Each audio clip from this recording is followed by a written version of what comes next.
In the entrepreneur world and in the world of small business, especially in Maine, banks are critical. The average guy or woman doesn't realize the importance of a bank and a good relationship with a bank. We exist because of the risk-taking that entrepreneurs like yourself do. We're there to support and help fund, and that funding comes from our local community, so it's kind of a nice ecosystem that way.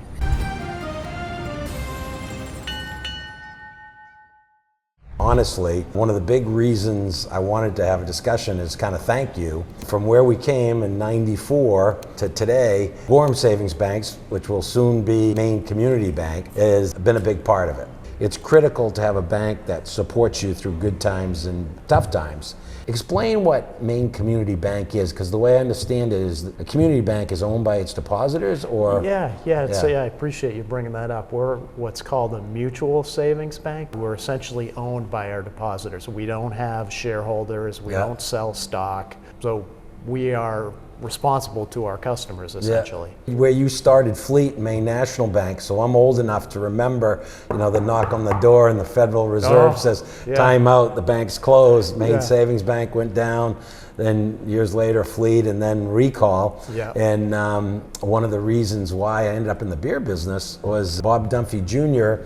and a group of investors had developed Federal Jack's property, and that was owned by Bank North at the time. And they smartly set up Epic Bank, or separate, and they put all their bad assets in that. And I got a knock on the door because my partner Gordon was involved, and they said, now listen, we want you to buy this mortgage. And luckily I was able to do that, and then no kidding. That's how that all happened. Oh wow! But it was out of the debacle of the late '80s, which you lived through. Yes. Yeah. We got Maine National at the end. I graduated from college in 1988. Yeah. I mean 92. So 92. I was just kind of. You were walking in as it was blood all over the street. So I took me a little while to understand the carnage that had happened, but it did afford a lot of opportunities for people. That was what I was going to say. I mean, honestly, I own properties today, like in Elliott, Maine. I bought that out of recall. I, obviously started the brewery out of very tough times, and I think, that's when there are the biggest opportunities, is when there's a shakeup or, interest rate rises, people have problems, and I think that you have to keep your eyes open, and you don't always have to have money.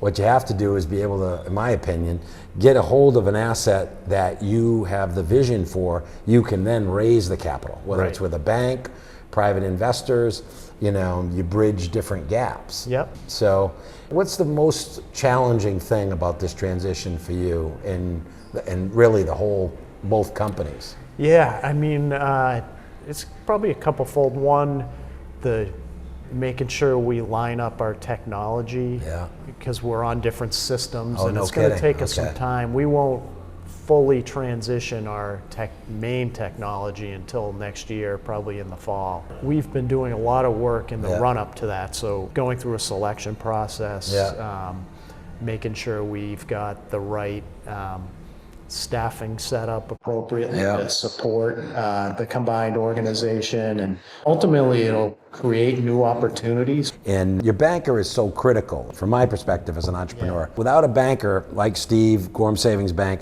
you put yourself out there where there are moments, it's like you're crossing a river, and sometimes there's really fast current, and sometimes it's clear and it's clear sailing. The problem is sometimes you'll start out, it'll be really clear, and then it'll get a little rough. So what is it that you look for in an entrepreneur when you're sitting there in a boardroom and one of the bankers brings in a thing, and some guy's got a new idea for they're going to start a shoe company in Maine, or they're going to do whatever? Usually it's a well-structured business plan, vision as you described, Fred, and in a good sense of how the capital will come together to support that, us being part of that. And experience certainly helps too. Seeing some track record would be valuable for us to develop some confidence. But I'd go back a little bit to what you were talking about earlier, which is how important it is to have a banker who gets to know you, understands you, and you feel comfortable that they're bringing some competence to the table. And